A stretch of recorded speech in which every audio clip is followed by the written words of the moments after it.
네, 개장 전에 꼭 필요한 정보를 모아보는 토마토 모닝 빅데이터 시간입니다. 국내 증시는 베어마켓 랠리다 아니다를 두고 논의가 활발하게 이루어지고 있는 가운데 지난 금요일장은 상승 마감에 성공했는데요. 그 안에서 외국인과 기관의 수급 살펴보면서 오늘장 힌트 얻어보시죠. 먼저 코스피 시장부터 살펴보겠습니다.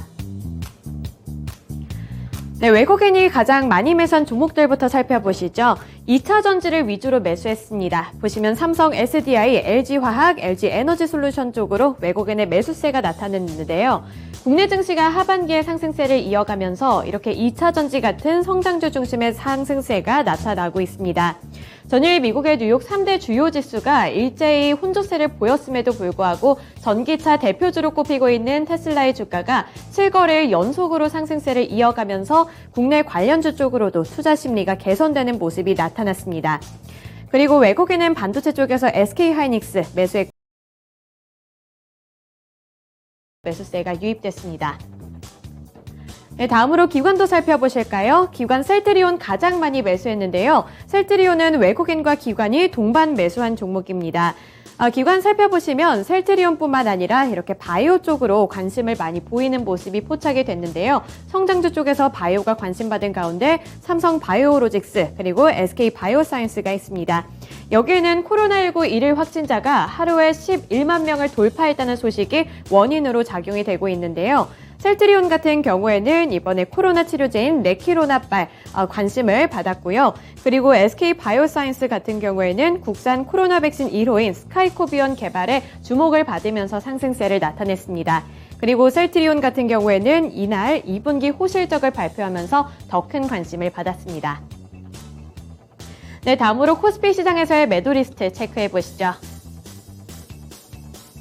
외국인이 삼성전자에서 발을 빼내면서 수익 실현에 나섰고요. 그리고 후성 같은 경우에도 후성 글로벌 상장 소식에 리스크가 부각됐습니다. 이 부분 이따 조금 더 자세하게 살펴보도록 하겠고요. 또 성장주 쪽에서 플랫폼주 네이버도 외국인의 매도 리스트에 이름을 올렸습니다. 기아에서도 수익 실현에 나선 가운데 국제 유가 하락 영향으로 SOL 쪽에서도 외국인의 수급이 빠져나갔습니다.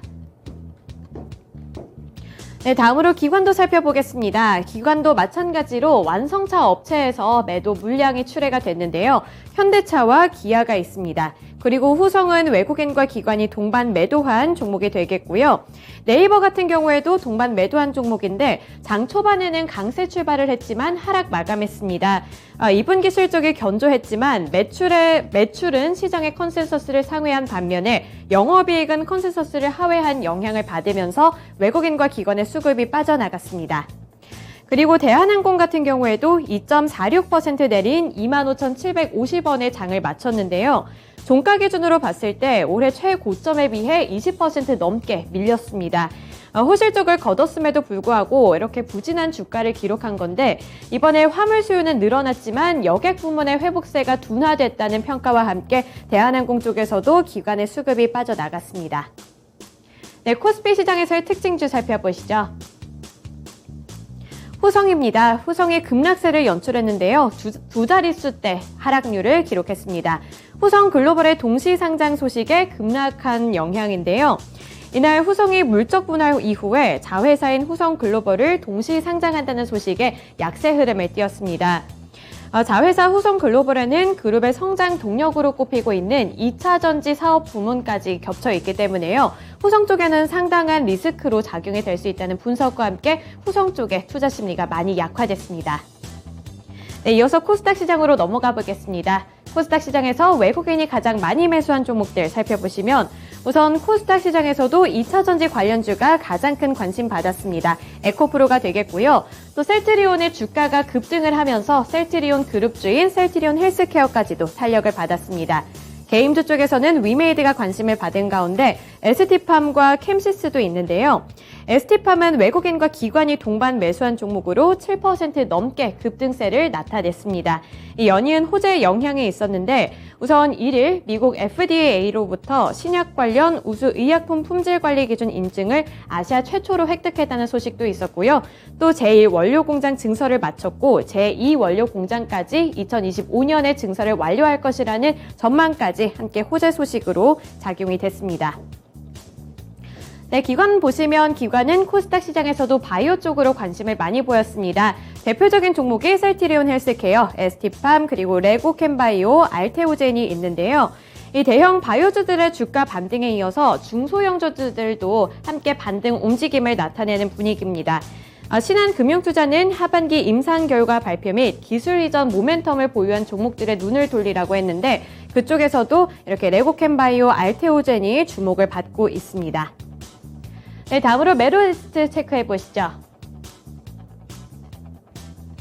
외국인이 에코프로는 많이 매수했는데 에코프로 BM 쪽에서는 차익 실현 움직임에 나섰습니다. 그리고 주성 엔지니어링 쪽에서도 발을 빼내는 모습이 나타났고요. 또 주목할 만한 종목이 CJ E&M이 되겠습니다. CJ E&M 외국인과 기관이 동반 매도한 종목이 되겠고요. 아프리카 TV와 G2 파워 쪽에서도 매도 물량이 출회됐습니다. 기관도 에코프로 BM 함께 가장 많이 매수했고요. 스튜디오 드래곤, CJ E&M 같은 이런 K 콘텐츠 관련주 쪽에서도 수익 실현에 나선 모습이었는데요. 우선 CJ E&M 같은 경우에는 어닝 쇼크가 있었습니다. 전년 대비 35.2% 감소한 영업이익을 기록했다고 공시했는데요. 콘텐츠 경쟁력 확대와 글로벌 사업 경쟁력 강화로 매출액은 증가했지만 수익성 부진에 따른 영업이익이 감소했다. 이런 평가가 함께 나오면서 투자 심리가 많이 냉랭했습니다. 반면에 스튜디오 드래곤 같은 경우에는 작년 동기 대비 95.7% 늘어난 270억 원 규모의 영업이익을 달성을 했음에도 불구하고 기관 쪽에서는 발을 빼내면서 이 매도 리스트에 이름을 올렸습니다. 그리고 주성 엔지니어링 함께 매도한 종목이 되겠네요. 네, 다음으로 특징주 살펴보시죠. 캠시스입니다. 자회사와 중국 기업 상용 전기차 개발 추진 소식에 상승세를 연출했습니다. 캠시스의 자회사인 초소형 전기차 제조기업인 세보 모빌리티가 중국 기업과 함께 상용 전기차 개발을 함께 추진한다는 소식에 상승세를 연출을 했는데요. 이날 세보 모빌리티는 중국의 중국중차 자동차 그룹과 상용 전기차 개발을 공동으로 추진하기 위한 MOU를 체결했다고 밝혔습니다. 세보 모빌리티는 캠시스의 100% 자회사로서 이 캠시스까지도 함께 탄력을 받을 수 있을 것이라는 분석과 함께 투자자들의 큰 관심을 받았습니다.